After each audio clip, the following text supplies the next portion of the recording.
Fauza, Fauza, it's always beautiful listening to you and very soul-filling, you know? We have been promised that we will never be alone. And sometimes in our isolation, when we are pushed on the wall, we don't know what else to do. We don't have anything to do. We don't have anything to hold on to. That's when faith becomes evident. Because without faith, we can't do much. And we can't see faith, but it's we have to believe, in the God of all impossible. And so for me, I actually think that if we are aware of how we are living life and doing life, some of these things, we will be in a position to fight the battle in a different way, because we know that our battles, they're not against flesh and blood.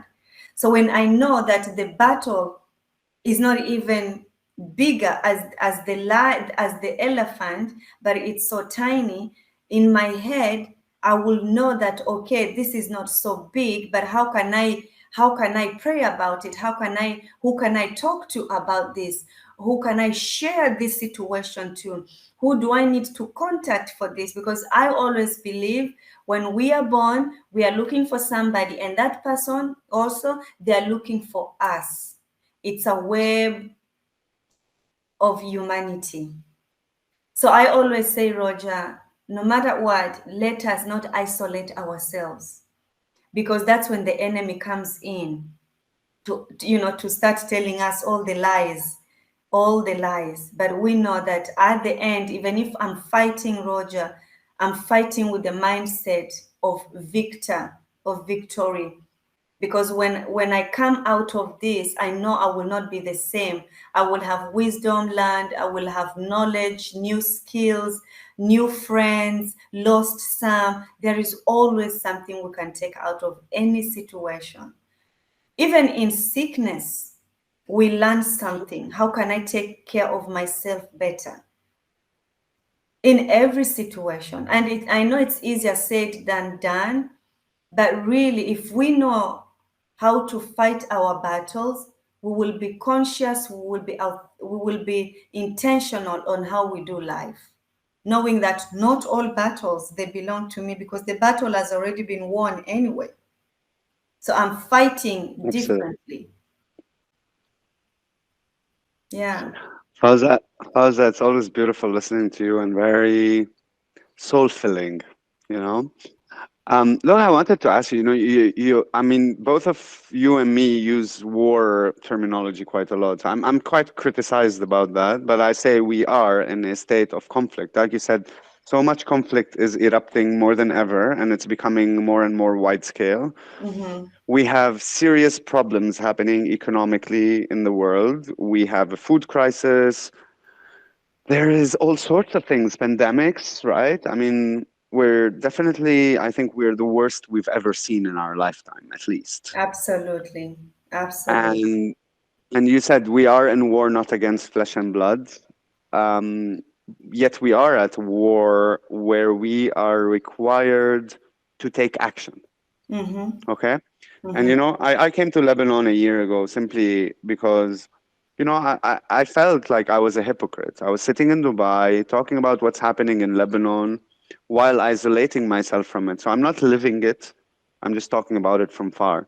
And then when Mm-hmm. I started seeing what is happening in Lebanon, I thought that, if whatever money I want to make, if I'm going to spend it on I mean, it, and I wouldn't even say luxury is expensive in Dubai. Dubai is an expensive city, right? Mm-hmm. If you want to live there, it's much more expensive than Lebanon. So I thought like, okay, Lebanon is in a crisis. My family is going to need me.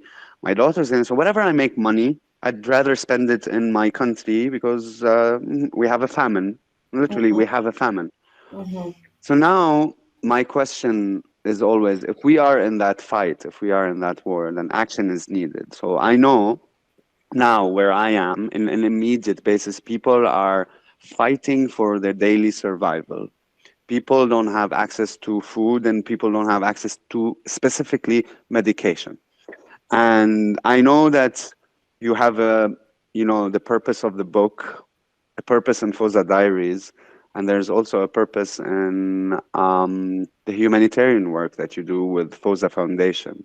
Mhm. And I'd like to know more from you about what is your vision, but more importantly, we need to take action. So I would like us, Qasim is here, and Qasim is Reconnect's partner in Dubai, and we are creating solutions to create better working spaces, better schools, better, like safe spaces. So, yet we need to do something for our country, for our countries, whatever. I mean, if there's anything, like you said, there is a crisis in your country, crisis in my country. What can we do? Now is the time for action, and we have a lot of resources, core resources to utilize and to put into action. So I'd like you to tell me a bit about the purpose of the foundation, because I would like to listen to that message of purpose to me, because I'd really like to talk to you, of course, after this session about what is it that we can do on a daily basis to support our communities. Yeah, I think thank you so much for that question. I think it's a beautiful thought. And I always look at myself growing up as a little girl, not having much, Roger. And when I say much, I mean much. Like I remember even having my first period, I didn't had sanitary pad, but I had to use a piece of cloth, and it's it's real. And I always say that you can speak of the things that you have experienced, and that's why our testimonies, they're solely belonging to us. Why? Because only us, we know how far God has brought us out from the pit. It's like some of us who were under, and then it's like the hand and the grace of Absolutely. God, it just, it's like this, and then can't hear what you've Yeah, been yeah, yeah. under there for a while. I I always say God sends us. I say God sends us to hell for us to see what happens there. But praise God for his grace and mercy.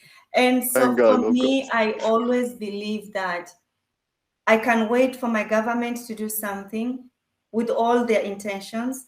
I can wait for the people who they give us handouts.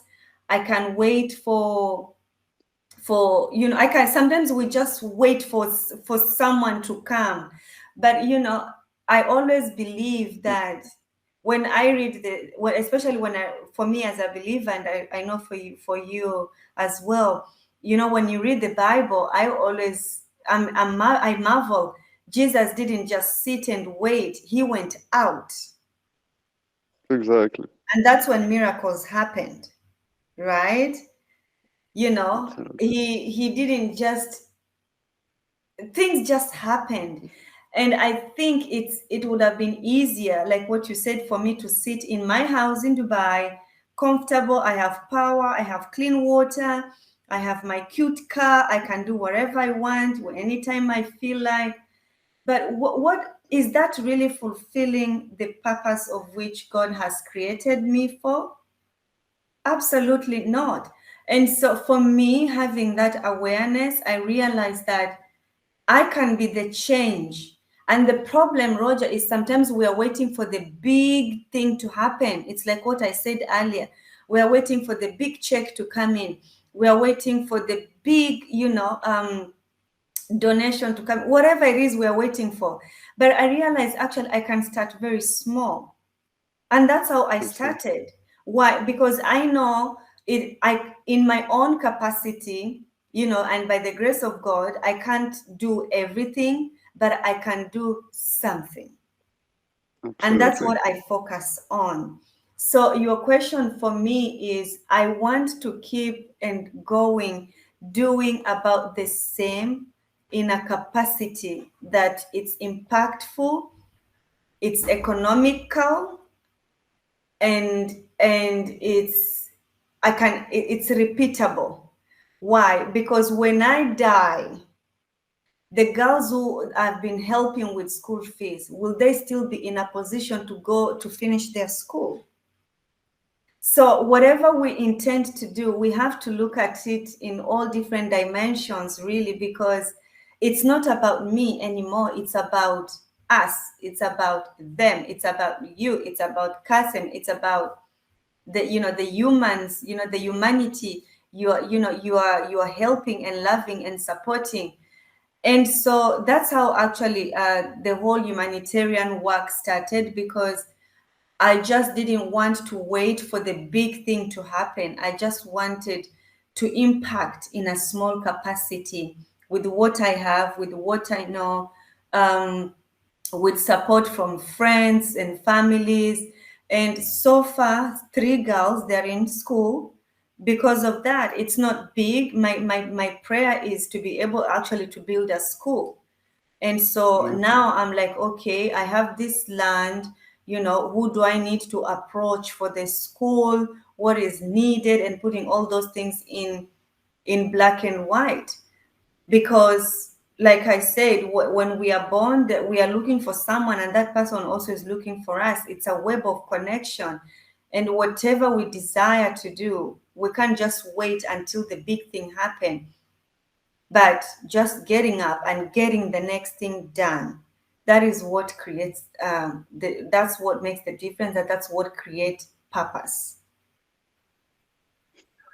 So, in the last year since I came to Lebanon, I've seen things and experienced things. Like you said, you said about your first period without a pad, right? There's, you know, a cancer patient without cancer medication.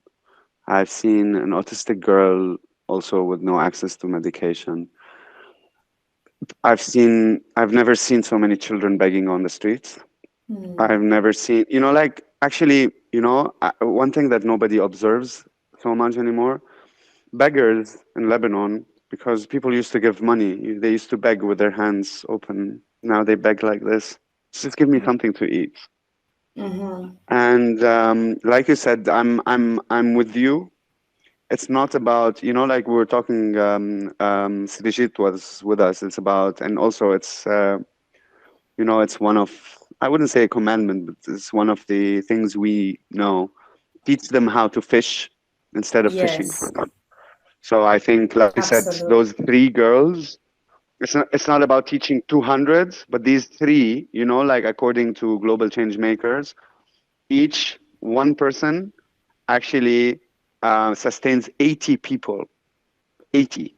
So in such an environment, when you have one change maker, one person that gets the opportunity, they actually improve the lives of 80 other people. So these Mm. three are 80. Sorry, three times 80. So we've got 240. So I'm with you. On the humanitarian side or on the individual side, change takes time and takes consistency and takes faith in the And power of one patience. individual, and it's even in mental habits and patience. And it's one life at a time, right? This is Yeah. what we can do. So I will have a discussion with you separately on this because I think we have a role to play and to help. But I told you I'm launching a book too, and since you're my last guest, and I did that on purpose. Are you? I know you're in a rush. Are you in a rush, or do you have like 2 more minutes? It's okay. Do you? Okay. Yeah. So I called my book Street Psychology 101. Mm-hmm. Okay. So why Street Psychology 101? Because I've been on the streets for the last 3 years since I went to psychiatric hospital. So street psychology. So what I observed, and honestly, I'll tell you why. I'm gonna explain. Maybe I will not read, but I want to explain to you since we're talking about books. So I don't have to move out of here and just stay with you. So every psychologist like that, students are studying in university were academics. They never lived a day of poverty in their life. They never lived on the street, but they theorized about it. All of them, right? Like, I mean, Sigmund Freud had enough money to spend on cocaine that I'm sure didn't need any, wasn't a day on the street. Neither did any, I mean, Maslow was an academic, was a PhD, and all of them there. Yeah, so nobody studied street psychology. So nobody started from a street user perspective. And You know, like if there's something I want to read, then I will share it with you actually for you to read. I wrote two poems in the book. One is called Kindness and one is called Unkindness. Mm-hmm. Okay? But the unkindness one is actually what I think resembles what I call street psychology. Okay? It's like the thing is, like when you need help, okay, but you are living at home and you have every. Okay, let's say this. Let's say this situation. So your friend, let's say, owes you money, but you have money. You have your access to your bank account. Da, da, da, da, da. Okay, so let's say your friend says, "I'm going to send you the money on Monday." Okay, so you do have money, so you don't need it. So you say, "Okay, Monday, Monday." So if Monday she doesn't show up or doesn't pay, like it doesn't have any effect on your life. So therefore, it will most likely just fly above your head, and that's the one on unkindness. It flies above your head. Okay. However, if you're on the street and somebody tells you, "I'm going to give you your money on Monday," and they don't give it to you on Monday, what happens to you? More street. You're literally, I'm sorry, F word, right? Mm-hmm. So on the street, like acts of unkindness can just literally spiral you into a whole roller coaster of consequential results. So it Mm-hmm. flies above your head if you're in a place of comfort. Mm-hmm. So I'm going to share this with you. It's actually called unkindness, since we spoke about kindness. And I think one of the biggest experiences I've had, and that's why I call the book Street Psychology, it's because I haven't had, and when I say homeless, I'm not in like, conventional, like there are days I'm in five-star hotels and there are days I'm in, sorry, prostitution hotels. There are nights that are maybe two or three where I slept on the beach and stuff. But homeless means I don't have a home, which I call my own. I don't have an apartment. I don't have a house. I started Reconnect. I was living off couches at people's house, and it's still the same. I mean, not for far too long, but now I'm, like I said, I'm under search warrant, so I can't even have an address. But anyway, what this taught me two things: is that to to see acts of unkindness as acts of unkindness, as in not circumstantial, right? So if somebody says I'm going to pay you on Monday, if I'm going to pay somebody on Monday, I make sure that if I cannot pay them on Monday, that I will ask them on Sunday first if it's fine with them that I delay a few days. If they say no, I need it, then I will sell a kidney to give it to them, right? Because I know that it could have an effect on their life. Mm-hmm. So that's why I think um, so on two sides. On one side, I see a lot of unkindness from that place, but at the same time, I've also experienced the biggest occasions and experiences of kindness on a daily basis. Because I'll tell you what, even being on the street, I was provided by God every single day. I don't remember one day, maybe 2 or 3 days I was slept hungry and I would call it I'm fasting. I was never unsafe and I was always like free of anxiety, free of depression, free of everything. Like I'm now like kind of a refugee in my own country. And people see my expressions on social media and think this guy is angry, but in fact, I say I'm having the most enjoyable time of my life in that state, despite how difficult it is and how heartbreaking it is. So that's the reason why I wrote the book, and it's now about 100 pages. And so I started by saying I want to write one poem every day, and I couldn't do one every day because there are days when I'm not inspired, but I made it to 100 in a year. And the idea is I'm going to sell it not as a printed book because we can't afford to cut trees anymore. And I'm thinking of selling it page by page for a really cheap amount or in batches, like set of tens or something like the Arabic, 10 in Arabic or like five in English and stuff like that. So I'm launching it today, and I'm happy that I'm making that announcement to you. Because Yeah. now we can even say we're book authors, both of you Yes. and me. So we can, Congratulations. Welcome to the club yeah, we're of part of the book club now. minority, the club of minority. So I'm really excited to tell you about this and to read your book. I haven't had the chance, so I'd love to read it. And yeah, if there's a digital format, because I'm in Lebanon, I'd love to, like, if you do have it as a digital format. Or I'll see you hopefully, inshallah, when I have a passport in Dubai. And yeah, we'll exchange book information. So anyway, my book is launching. I'm gonna send you a few pages to read because I love you to read them. And yeah, Thank you. Fauza, it's amazing as always having And you. well done. And I would say, always amazing to have you, my friend. And a blessing to be talking about purpose and God and faith. And you Mm, know, at Reconnect, we always talk about the spiritual dimension being one of the seven dimensions of wellness.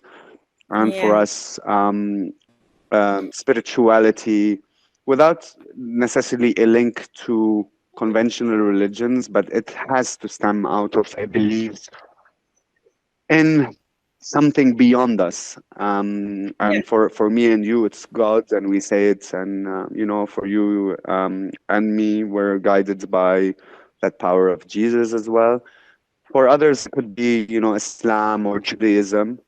But as long as we believe in that power that is beyond Mhm. us, and we nourish it and we understand it and we learn about it and we express it, then the more we are in a mental and emotional balance. So our spiritual, you know, and this is for Qasim, you were talking about body, mind. The body will never be good, the mind will never be good if the spirit is bad. Yeah. Okay? Yeah. You're always going to suffer if you are in a spiritual imbalance. Because That's the why it's spiritual three. balance will bring you the physical balance and the emotional balance. That's why it's three in one.